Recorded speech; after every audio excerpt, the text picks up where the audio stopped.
warahmatullahi wabarakatuh. Berjumpa lagi dengan saya Oki Nabawi, dan sebelah kanan saya ada Bang Wahyu, dan sebelah kiri saya ada Andi. Jadi tema kali ini yang kita angkat adalah tentang demo PT IMM yang membuat gempar Aceh bahkan nasional. Terus sekarang kita tanyakan langsung kepada apa istilahnya dari awal aksi sampai detik kemarin. Itu gimana Bang Wahyu, kenapa aksi ini dilakukan? Ya, karena memang awalnya aksi ini kan sebelum kita menjalankan aksi kita sudah melalui beberapa proses tahapan pengkajian yang mana juga kita juga ikut melibatkan diri dengan kawan-kawan daripada Walhi, kawan-kawan daripada Kontras dan lain-lain. Nah, setelah itu kita duduk dengan beberapa kawan-kawan dari berbagai universitas, berbagai daerah untuk membicarakan terkait kasus PT IMM ini.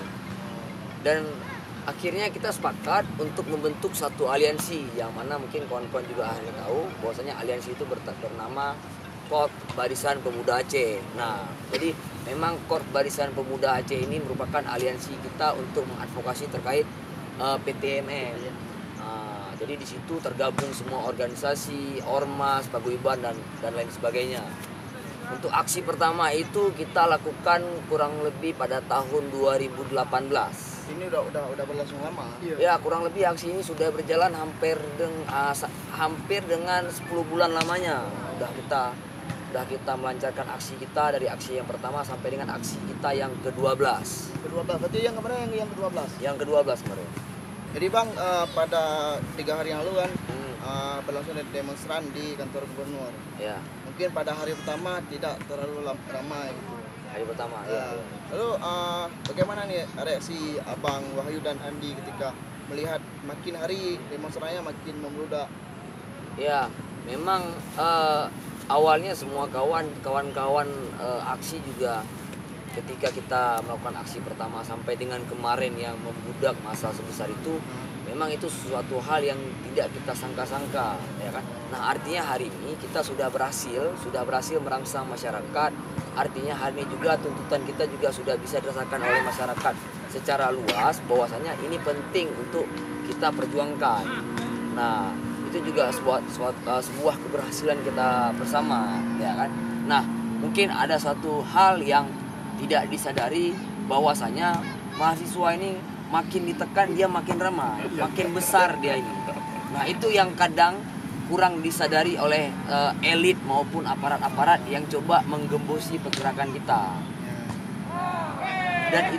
Dan kemarin itu menjadi bukti nyata di mana aksi ini makin membesar, di mana aksi ini bukan hanya mahasiswa saja yang bergerak tapi elemen masyarakat juga ikut hadir bersama-sama kita. Jadi menurut Bang Andi nih kayak mana ketika melihat peserta semakin hari semakin? Kalau saya pribadi yang korban lah istilahnya.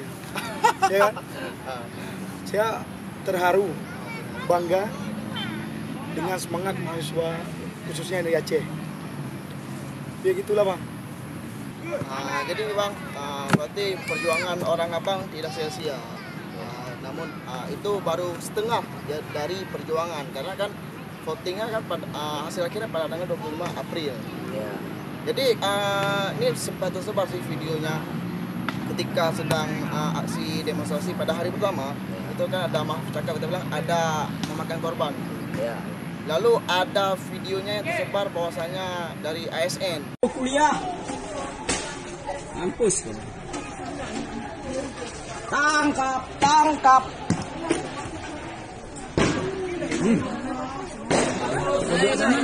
Tembak lah, dapat satu. Mampus. Dapat satu, kan? Ketok lu terus. Itu gimana nih? Lebih spesifiknya pada Bang Andi. Kok dapat saya Bang? Harus kita usut tuntas Bang. Usut tuntas? Harus tuntas. Karena saya rasa seluruh mahasiswa itu bergabung lagi untuk usut tuntas siapa yang di dalam balik video tersebut. Ya, ini menurut Bang Wahyu gimana? Ya, kalau terkait dengan pemukulan kemarin itu memang suatu hal yang cukup kita sayangkan ya, dimana pemukulan itu suatu hal yang nggak kita harapkan. Ada kawan-kawan yang pecah kepala, ada juga di video yang kita ketahui bersama bahwasanya mahasiswa ini ditendang. Nah itu mungkin videonya juga udah viral lah. Itu sebenarnya hal yang tidak kita harapkan. Belum lagi dengan perkataan-perkataan yang tidak pantas daripada pegawai yang ada di kantor gubernur, yang mana mereka anggap kita ini layaknya binatang, gitu kan. Mohon maaf mungkin agak sedikit kasar saya katakan, karena ini saya mewakili bentuk kecewaan dari kawan-kawan yang hadir pada hari itu. Nah cuman terkait bagaimana kita menyikapinya dari hal represivitas aparat, dari perkataan-perkataan yang tidak wajar daripada pihak pegawai kantor gubernur, mungkin untuk saat ini lebih baik kita menahan diri dulu. Ada langkah-langkah yang lebih bijak yang akan kita ambil ke depannya gitu. Yang pasti kita tidak akan tinggal diam melihat perbuatan-perbuatan yang keji menurut saya. Sampai viral bahwasanya setelah ada perkara itu muncullah tagar ataupun tweet dari beberapa banyak orang bahwasanya itu kayaknya yang kerja itu lewat dari orang dalam. Ya itu itulah. Mungkin dia nggak kuliah, gitu kan, jadi nggak paham gitu. Nggak pernah merasakan turun di lapangan. Itu biasanya itu waktu zaman masih mahasiswa dia siap kuliah pulang, dan mungkin dia juga bagian orang yang mencaci maki kawan-kawannya waktu dia kuliah dulu. Itu orang yang menghina kawan-kawan yang ikut turun ke jalan. Sampai berefek ya, sampai sekarang masih begitu sifatnya itu. Ya, artinya dia tidak paham soal substansi apa yang sedang kita perjuangkan. Yang mereka tahu kita di sana cuma hahu-hahu aja, kita cuma teriak-teriak enggak jelas dan lain sebagainya. Intinya bang harus kita cari orangnya.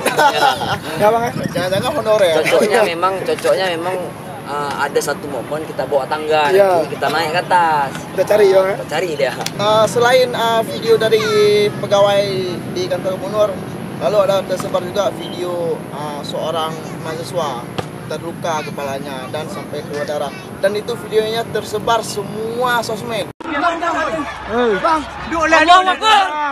Allahu Akbar.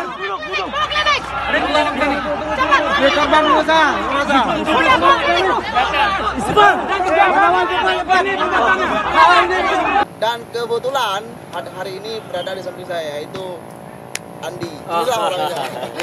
Oh ya, ini bukan settingan lah. Ya. Kebetulan juga Bang Wahyu baru tahu. Iya, soalnya mukanya agak ketutup ya di video ya.